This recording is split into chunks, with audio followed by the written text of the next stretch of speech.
महाराष्ट्र और झारखंड के चुनावी मुकाबले के बीच आज चुनावी विमान और हेलीकॉप्टर खूब चर्चाओं में रहे। प्रधानमंत्री मोदी के प्लेन में तकनीकी खराबी के चलते उसे देवघर एयरपोर्ट पर रोकना पड़ा। वहीं झारखंड में राहुल गांधी का हेलीकॉप्टर भी करीब 1 घंटे तक फंसा रहा। इसके अलावा महाराष्ट्र के चुनावी दौरे पर गए गृहमंत्री अमित शाह के हेलीकॉप्टर की तलाशी भी राजनीतिक चर्चाओं में रही।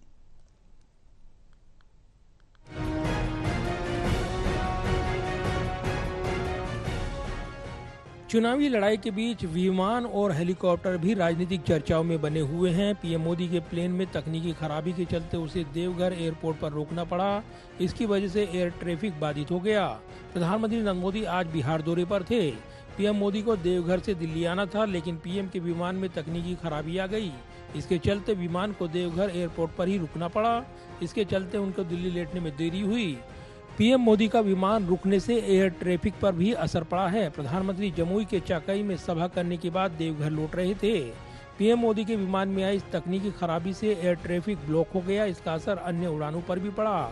वहीं गोंडा के महागामा में चुनाव प्रचार के दौरान कांग्रेस नेता राहुल गांधी का हेलीकॉप्टर भी करीब 1 घंटे तक फंसा रहा। एटीएस ने उनके हेलीकॉप्टर को उड़ने की अनुमति नहीं दी।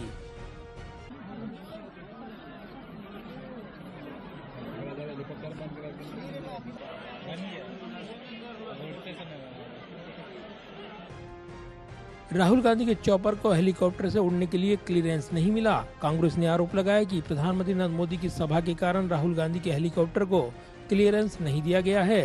राहुल गांधी का हेलीकॉप्टर गोंडा के बेलबड्डा में रुका रहा। हेलीकॉप्टर को क्लीयरेंस न मिलने पर कांग्रेस विधायक ने भी बीजेपी पर निशाना साधा। साथ ही स्थानीय विधायक ने इसे बीजेपी की गलत नीति बताया। इसके अलावा कांग्रेस नेता जयराम रमेश ने चुनाव आयोग को चिट्ठी लिखकर विरोध दर्ज कराया। वहीं झारखंड के दुमका में मुख्यमंत्री हेमंत सोरेन के साथ गए उनके हेलीकॉप्टर को भी काफी देर तक फंसा रहना पड़ा। इधर महाराष्ट्र के चुनावी दौरे पर गए गृहमंत्री अमित शाह का हेलीकॉप्टर भी चर्चाओं का विषय बना रहा। गृहमंत्री ने जानकारी दी कि आज महाराष्ट्र की हिंगोली विधानसभा में चुनाव प्रचार के दौरान चुनाव आयोग के अधिकारियों द्वारा मेरे हेलीकॉप्टर की जाँच की गयी।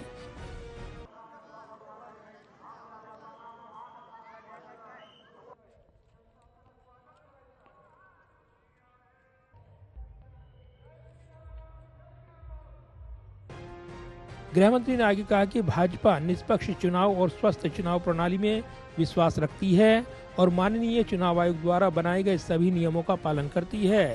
गृहमंत्री ने आगे कहा कि एक स्वस्थ चुनाव प्रणाली में हम सभी को अपना योगदान देना चाहिए और भारत को विश्व का सबसे मजबूत लोकतंत्र बनाए रखने में अपने कर्तव्यों का पालन करना चाहिए।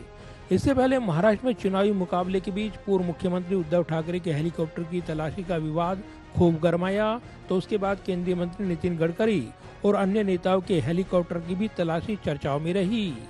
बहरहाल महाराष्ट्र और झारखंड का चुनावी मुकाबला जारी है, तो चुनावी घमासान में हेलीकॉप्टर पॉलिटिक्स भी लगातार चर्चाओं में बनी हुई है। कैमरामैन पवन शर्मा के साथ प्रदीप कुमार, टोटल न्यूज, दिल्ली।